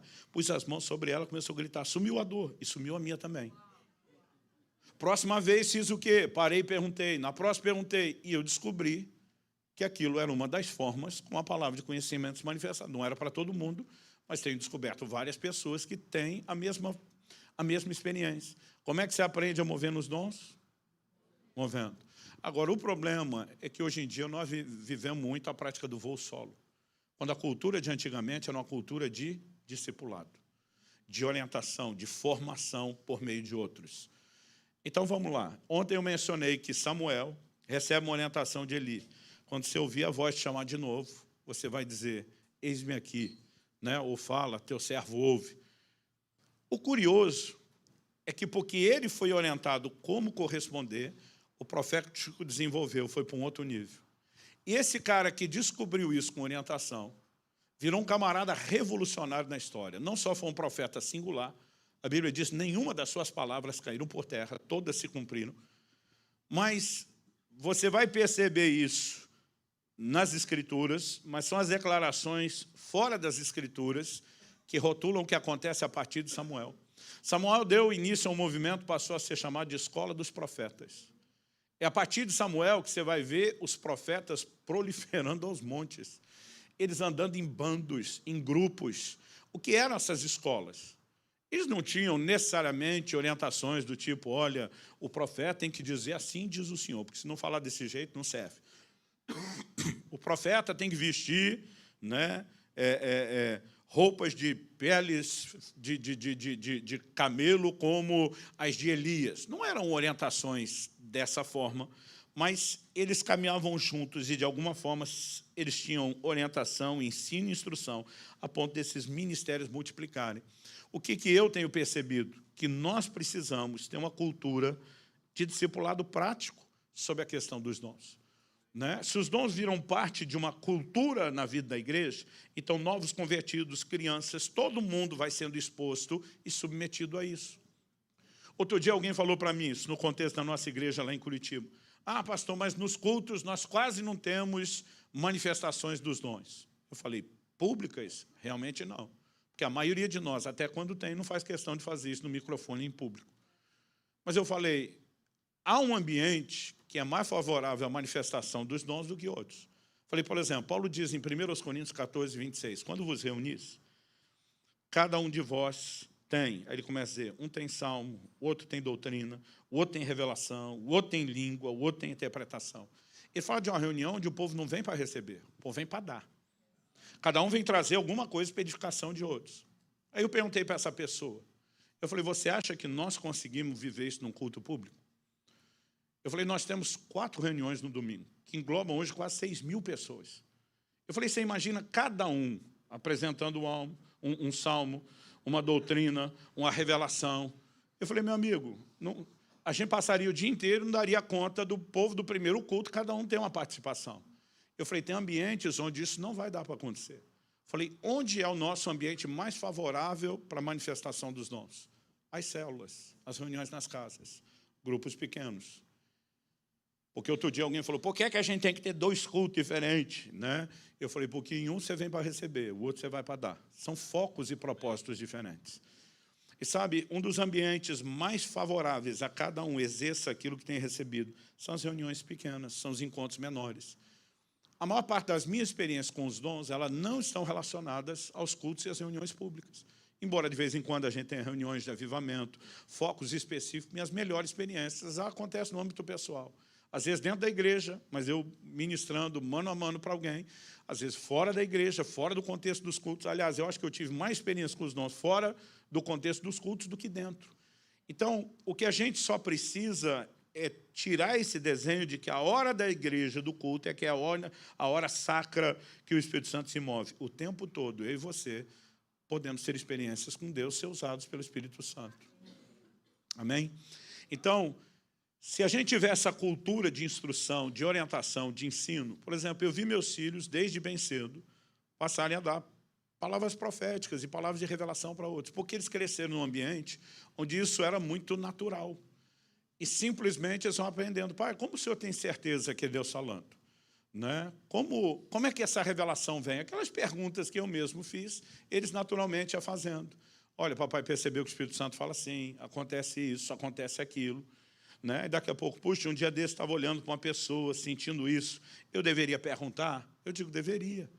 Né? Então, você simplesmente começa a desenvolver com naturalidade aquilo que não precisa ser mistificado demais. Então, como vamos aprender a nos mover? Quando entendemos a questão da simplicidade, quando entendemos que nessa interação do Espírito Santo, você pode ter algo muito simples, aquilo que eu chamei de suspeita profética, onde parece que talvez, quem saiba, pode até ser, que Deus esteja querendo falar alguma coisa que eu não sei bem direito o que é, e que você tem abordagem simples de checagem de conferência, porque você entende que o resultado pode ser espetacular, mas o processo é simples. Dito isso, aqui em 1 Coríntios 12, no verso 3, o apóstolo Paulo faz uma distinção de quem fala pelo Espírito e de quem não. Ele diz, ninguém que fala pelo Espírito vai dizer anátema a Jesus. A palavra anátema significa, na melhor das hipóteses, algo abominável, na pior, maldito. Basicamente, ele está dizendo que quem fala pelo Espírito não vai jogar contra o patrimônio, não vai atacar o próprio time, uma pessoa que fala pelo Espírito Santo não fala contra Jesus. Ele diz, por outro lado, ninguém pode dizer Senhor Jesus, senão pelo Espírito Santo. Então, ele diz, está falando pelo Espírito, não fala mal de Jesus, enfatiza seu senhorio. E aqui nós precisamos entender que o propósito dos dons, na verdade, é enfatizar o senhorio de Cristo. É promover o senhorio de Cristo. Eu gosto de uma frase do finado Ryan Bonk, um dos maiores evangelistas da história, que dizia, os dons do Espírito não são medalhas para ostentar no peito, e sim ferramentas para o serviço. Né? Basicamente, eles são para o serviço, não para a nossa própria promoção. E eu acredito que eles têm um elemento em comum, que é promover a consciência da presença do Senhor, ou seja, destacar o próprio Senhor, não a gente. Eu muitas vezes ficava constrangido no início do ministério de orar por cura. Por quê? Até hoje. Né? Eu acho que eu tive uma experiência em 30 e poucos anos de ministério, onde eu posso dizer que eu vi todo mundo de um mesmo problema ser curado numa reunião. Mas normalmente não é assim. Você tem quem é e tem os que não são. E eu ficava mal com isso. Eu dizia para Deus, Deus, não é educado da sua parte fazer isso. Eu dizia, minha mãe me criou de um jeito que se fosse comer na frente dos outros, dos amigos, tinha que dividir com todo mundo. Ou dividia para todo mundo ou ninguém comia. Eu falei, como é que o senhor cura um e deixa o outro chupando o dedo? Né? Com vontade, frustrado porque ele não recebeu. Eu não conseguia entender isso. Porque eu achava que quando Deus estava me usando para mover nos dons, que eu estava ali para suprir a necessidade das pessoas que estão lá. E algo que eu entendi sobre os dons, é que o propósito dos dons não é meramente suprir a necessidade dos outros. Embora possa promover edificação quando isso acontece, o propósito dos dons diz respeito a algo superior. Paulo diz o seguinte, em 1 Coríntios 14, 25. Ele diz, se um incrédulo entrar no meio de vocês e vocês começarem a profetizar, os segredos do seu coração serão manifestos. Isso me faz entender que profecia e dons não são só para gente crente. Eles também deveriam ser usados. Aliás, é um dos evangelismos mais poderosos que nós podemos praticar, é aquele que é baseado e fundamentado na operação dos dons. E diz, os segredos do seu coração serão manifestos. E a Bíblia diz assim, e ele se prostrará com o rosto em terra, reconhecendo que Deus está de fato no meio de vós. Qual o propósito daquela revelação? Levar a um reconhecimento de que Deus está no nosso meio. A partir do momento que não só quem recebeu a palavra, mas os demais reconhecem, eles podem exercer fé para tocar no Deus que demonstrou estar no meio. Ou seja, a forma como Deus quer resolver a maior parte dos problemas não é por meio da operação dos dons. É pela base de todo o nosso relacionamento com Ele, que é a fé. O justo viverá da sua fé. Eu me lembro de uma reunião em Porto Seguro, isso aconteceu mais ou menos em 2004, ou janeiro de 2004, ou dezembro de 2003.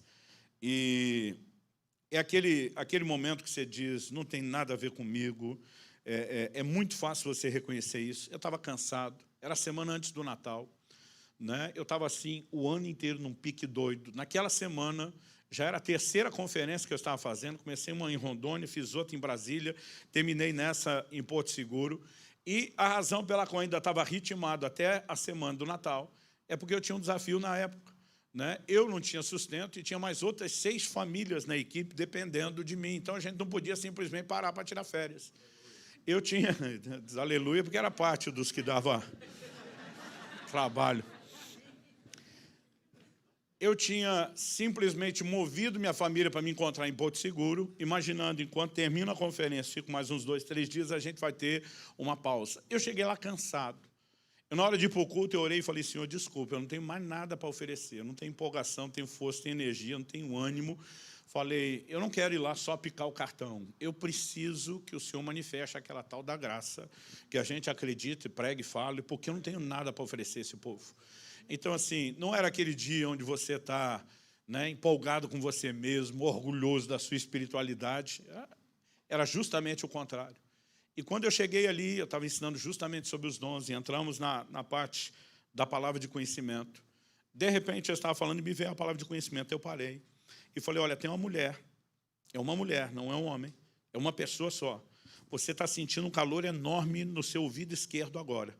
E esse é o testemunho de que Deus está te curando e o problema está desaparecendo. Eu falei de um problema no ouvido sem saber o que era. Imaginei que talvez fosse um otite, uma inflamação no ouvido, e que uma dor de ouvido estava saindo. Mas quando eu falei aquilo, uma mulher corre para frente gritando. E ela diz o seguinte, Eu era surda desse ouvido desde os 3 anos, quando eu perfurei o tímpano. A hora que o senhor falou aquilo, começou a esquentar, ela diz, meu ouvido abriu, voltei a ouvir. Eu estou olhando aquilo e não acredito. Porque eu pensei, não pode ser tão fácil assim. Porque a gente tem essa mania de mistificar as coisas.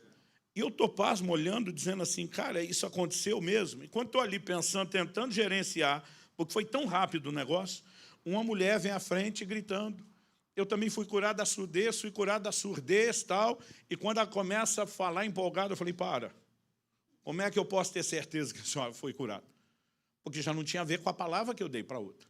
Eu falei, alguém conhece essa mulher aqui, pode me garantir que ela tinha problema? O pastor que estava sentado atrás de mim me puxa pela camisa e diz, é minha irmã, cara. Pode deixar ela falar que ela era surda mesmo. Aí ela diz assim, quando eu vi que a outra estava falando que Jesus curou ela de surdez, eu falei, Jesus, se o senhor está aqui, eu também quero. Eu ainda incrédulo, olho para a mulher, falo, mas a senhora é surda, como é que a senhora ouviu ela? Ela falou, moço, leitura labial. Eu fiquei com uma vergonha. Mas eu queria ter certeza que aquilo não era empolgação demais. E daqui a pouco, essa mulher está ali testemunhando, um garoto resmunga algo de longe que eu não ouvi, né? Ela disse, eu vou te pegar em casa. E eu falei, gente, está acontecendo. Aí o pastor atrás de mim falou, não, esse é o filho. Ele falou, é nada, é mentira, a véia é surda. Mas eu não ouvi o que ele falou, ela ouviu. Né? E ela já ameaçou, eu vou te pegar em casa. E a gente fez os testes, a mulher estava ouvindo. Daqui a pouco, uma começa, né, um agito que, quando eu olhei de longe, pensei que estava endemoniada, porque ela empurrava todo mundo, estava em volta. Né? A verdade é que tinha muita gente no prédio, não tinha lugar. Essa mulher estava tentando era fazer festa e não tinha espaço. Mas quando eu vi ela empurrando todo mundo em volta, eu já fui na direção dela pensando, demoniou. Mas quando chega, essa mulher está na empolgação, ela diz, pastor, eu tinha um tumor num dos meus seios do tamanho de um limão, acabou de desaparecer. Gente, nós perdemos o controle. Choveu cura naquele lugar. E eu ficava só olhando aquilo. O engraçado é que os pastores queriam que eu voltasse todo mês fazer um evento. Eu ficava pensando, eles não sabem de nada, isso aqui não é todo dia, não é toda hora. Mas, a partir da primeira manifestação, quando a mulher foi surda, curada, o que o povo reconheceu? Deus está no nosso meio. Então, a segunda mulher surda foi a fé dela. A outra que viu a primeira e a segunda ser curada, também creio e recebeu. Quanto mais coisa acontecia, mais milagre a gente tinha. Por quê? Porque houve uma sinalização. Então, muitas vezes, a gente fica debaixo de uma pressão.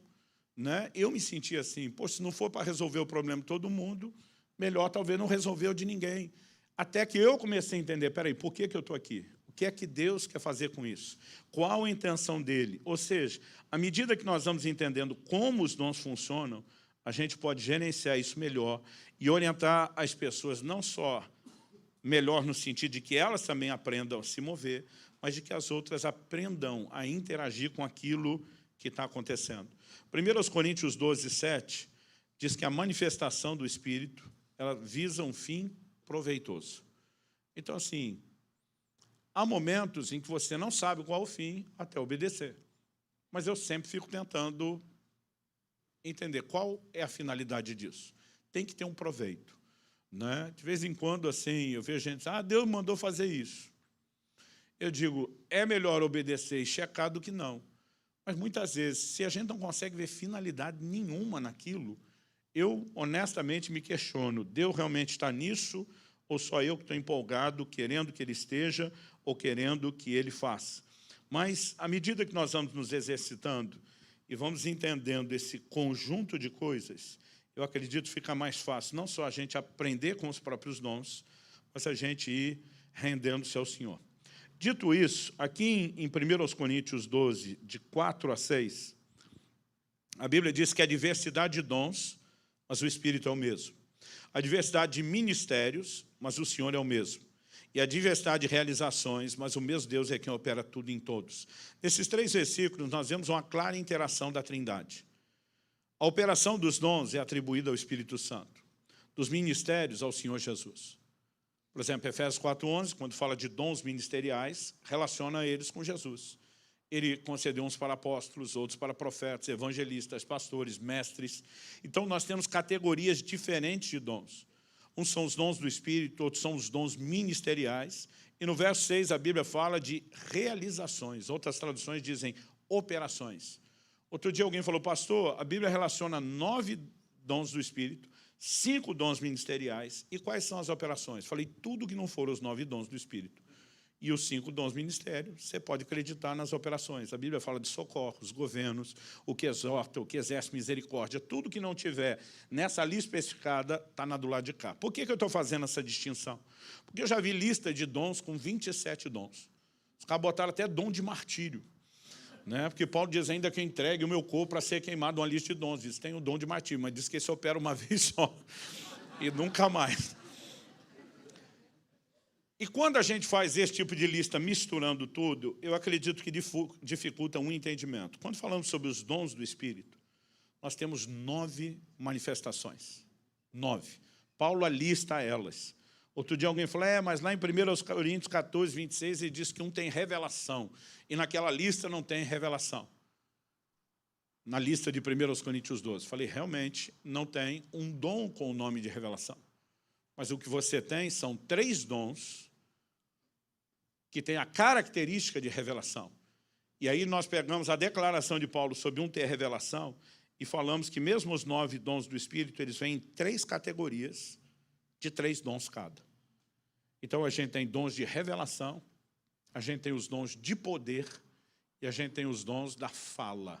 Alguns chamam só de inspiração, eu gosto de chamá-los de dons vocais. Né? Os dons de revelação, nós daqui a pouco vamos repetir isso para você anotar ou lembrar, são a palavra de sabedoria, a palavra do conhecimento e o discernimento de espíritos. Os dons de poder são o dom da fé, operação de milagres e os dons de cura. A Bíblia usa essa expressão poder. E os dons vocais são profecia, variedade de línguas e interpretação de línguas. É importante que a gente reconheça que você não vai achar um versículo claro dizendo os 9 dons do Espírito se subdividem em 3 categorias de 3 dons cada. Mas quando você vê Paulo lá na frente falando de revelação, é óbvio que ele não está aumentando a lista. Ele está falando de uma característica que alguns desses dons têm, e nós vamos dizer, de acordo com as Escrituras, que é isso.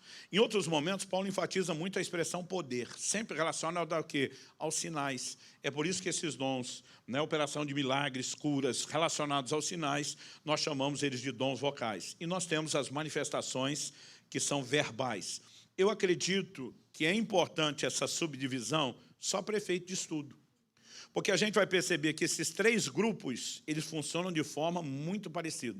Então, quando a gente apresenta os 3 juntos, é mais fácil, quando a gente avalia as similaridades que eles têm, de aprender de forma prática. Outro dia alguém falou, pastor, por que o senhor acha que são só 9? Eu falei, primeiro, porque a Bíblia apresenta e relaciona nome por nome 9 manifestações. Segundo, o número 9 na Bíblia é um número ligado à frutificação. Quando você vai fazer a conta não só dos dons do Espírito, que são 9, você vai ver que o fruto do Espírito também tem 9 características. É curioso também você observar, né, ao longo das Escrituras, alguns detalhes que a própria palavra de Deus apresenta a respeito disso, no sentido de que há uma harmonia nesse significado dos números ao longo das Escrituras. Né? Então, olhando, por exemplo, para a própria menção da palavra de Deus, eu costumo destacar que, de vez em quando, você vê algumas figuras que elas são muito, muito interessantes e que elas não podem ser ignoradas. Né? Sobre a questão dos dons, a gente percebe que, mesmo que a gente tenha agrupamentos de 3, não significa que tem um. Quem tem um vai necessariamente ter os demais. A Bíblia diz, a um é dada pelo Espírito a palavra de sabedoria. A outra é dada pelo mesmo Espírito a palavra do conhecimento. A outra é dada pelo mesmo Espírito, né, a fé. E nós percebemos que essas manifestações vão sendo distribuídas. Mas se a gente simplesmente conseguir olhar para elas, né, e perceber e reconhecer essa figura, acredito que isso nos ajuda e nos ajuda bastante. A gente pode pegar, por exemplo, o que a palavra de Deus apresenta lá atrás, quando ela fala sobre o candelabro. O candelabro é uma figura do Espírito Santo. Então, por exemplo, em Zacarias 4, o profeta diz que o anjo pergunta para ele, o que é que você vê? Ele diz, vejo um candelabro de ouro. O anjo responde, viste bem, e afirma assim, não por força, nem por violência, mas pelo meu Espírito. Deus faz uma relação entre a visão que ele tem do candelabro com a ação do Espírito Santo. O que era o candelabro? O candelabro era uma peça lá no tabernáculo de Moisés, que ficava no lugar santo, na parte coberta da tenda, e ele era todo feito de ouro. Diferente da arca, que era madeira revestida de ouro, e madeira figura a humanidade, o ouro figura e representa a glória e a divindade, e a arca, por exemplo, é uma figura de Cristo, que consegue juntar, né, no mesmo ser humanidade e divindade. Mas quando você olha para o candelabro, ele era todo de ouro, ouro puro, não tem madeira. Não existe o aspecto humano ali, só o divino.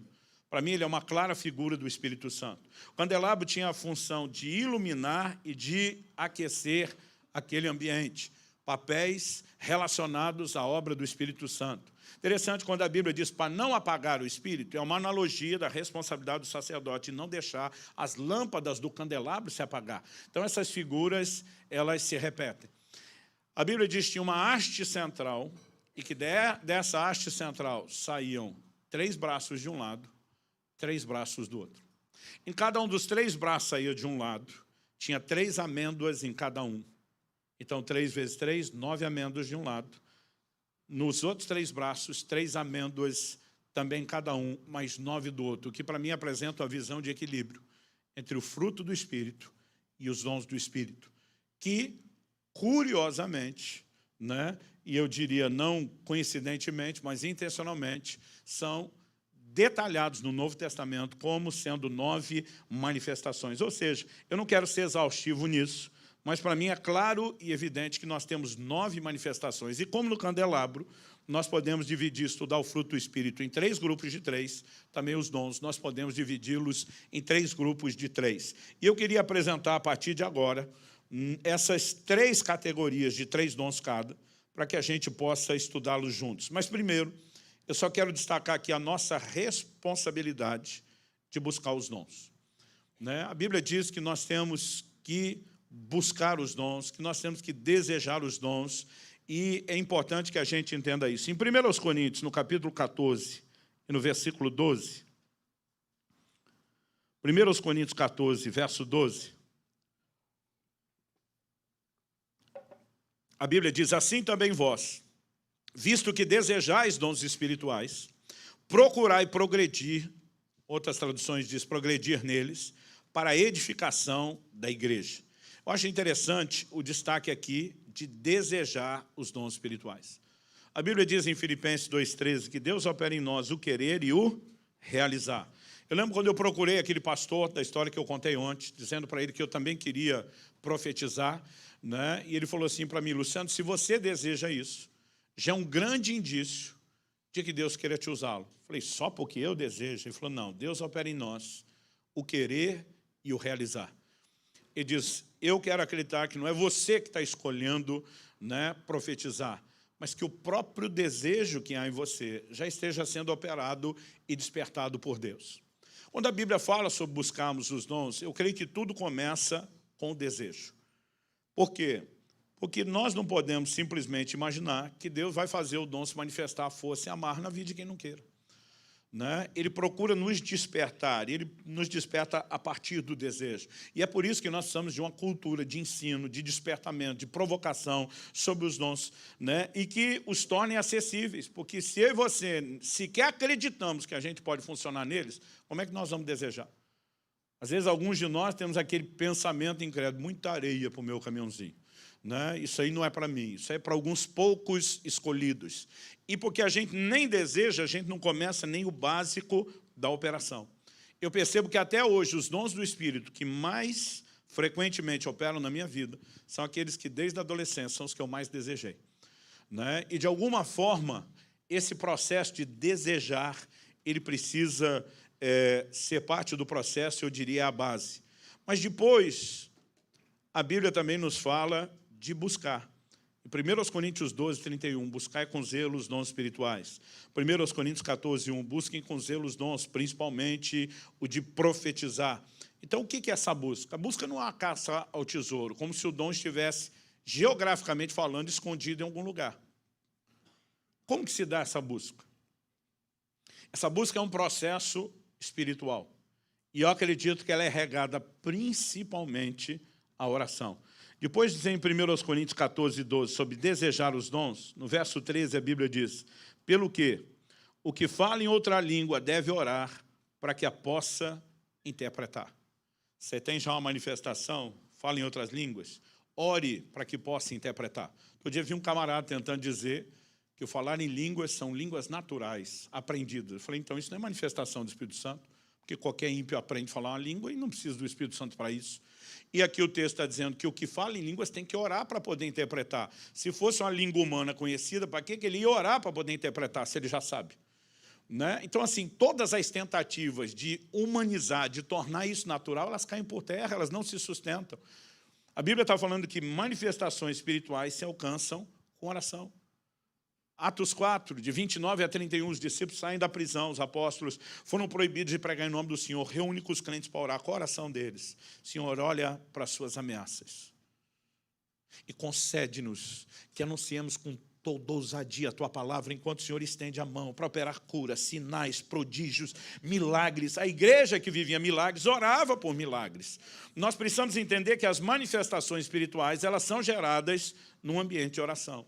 E com os dons não é diferente. Então o processo começa com um desejo. Pois se Deus tem isso, eu quero. Outro dia alguém falou, pastor, eu posso escolher os dons? Eu falei, a Bíblia diz em 1 Coríntios 12, 11, que o Espírito Santo distribui os dons como lhe apraz. É Ele que decide. Mas, ao mesmo tempo, a Bíblia fala da gente desejar. Por quê? Porque Deus opera em nós o querer e o realizar. Então, nós precisamos entender que, muitas vezes, o Espírito Santo, que escolhe que dom dar, ele vai provocando uma certa sinalização dentro de nós, de acordo com aquilo que ele nos inspira a ansiar e a desejar. Quem está entendendo? Então, a Bíblia diz, procurai com zelo os melhores dons. Outro dia alguém falou, pastor, e agora? Como é que nós definimos os melhores dons? São 9. 4 são os melhores, 5 são os mais ou menos, os meia boca. Como que a gente define isso? Eu falei, a Bíblia não define nenhum dom acima dos demais, a não ser o de profecia. E como é singular, não dá para dizer que são melhores dons, porque isso está no plural. Eu falei, eu acredito que os melhores dons não são uma lista fixa e permanente. Esses são os melhores, esses são os mais ou menos. Eu acredito quando a Bíblia diz, busca com zelo os melhores, são os melhores aos seus olhos. Porque Deus vai nos atrair e tornar melhores e desejosos para alguns de nós, o que não é necessariamente para outros. Porque o corpo funciona na diversidade e todos nós vamos contribuir com aspectos diferentes para que o plano de Deus seja executado de forma completa, com todos os dons operando, com todos os dons funcionando. Então, nessa busca que é espiritual, a oração tem um papel importantíssimo. E orar especificamente por dons.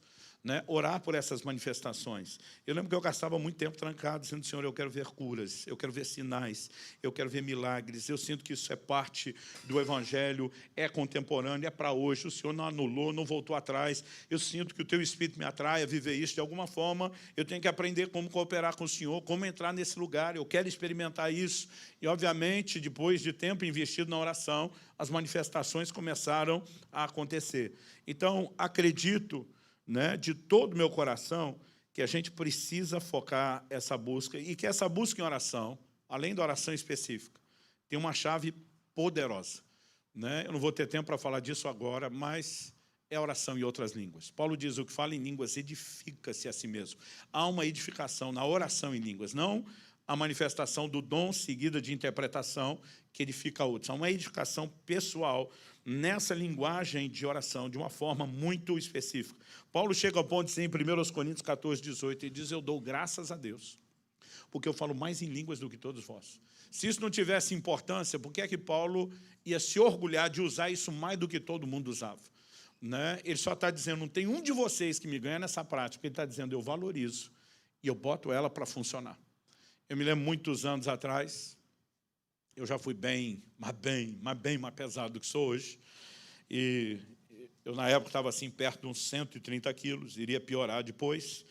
Mas, na época, era o auge. E um irmão da igreja, movido assim de um coração bondoso, me deu de presente uma bicicleta ergométrica. Eu sabia quais eram as intenções dele. Eu sabia o que ele queria com aquilo, que era me ajudar. Mas ele não falou nada. Ele fez como se fosse a coisa mais normal do mundo, dar de presente para o outro uma bicicleta ergométrica. Uns 6 meses depois, encontrei ele na rua, E dizem que a melhor defesa é o ataque. Eu olhei para ele e falei, aquele presente que você me deu não funcionou, não. Ele falou, como é que é? Eu falei, aquela bicicleta, sua intenção era que eu emagrecesse.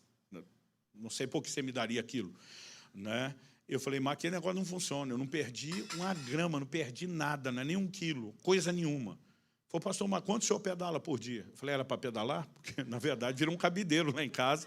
Eu boto as roupas em cima, né? E ele começou a rir daquilo. E tem determinados recursos que, obviamente, eles não vão funcionar se não forem usados. Né? Tem crente que ele recebeu a bicicleta ergométrica do Falar em Línguas, só que ele não pedala nunca, ele não usa, não pratica, não bota para funcionar, não bota para exercitar e não vai ver resultados. Ontem eu falei, né, a respeito de como eu comecei a me trancar 4 horas todos os dias, das 7 às 11 da manhã, porque eu entrava no banco trabalhar ao meio-dia, e esse horário para mim era inegociável. Eu dizia para minha mãe, não adianta a senhora bater na porta, falar comigo, não adianta chegar amigo, né? Se a casa pegar fogo, eu só diz que o bombeiro tem que arrombar a porta, porque eu não abro, eles têm que me tirar a força, porque eu não saio, e aquilo virou para mim um compromisso inegociável. Me fiz um prisioneiro daquele quarto, e todos os dias, naquele período de oração, eu ficava trancado aquele tempo, vivendo, né, aquele momento de edificação. Como eu disse, não de forma rápida, mas ao longo dos meses eu comecei a ver os resultados. Eu encorajo todo mundo, né, dizendo que essa é uma ferramenta que nós podemos e devemos usar mais.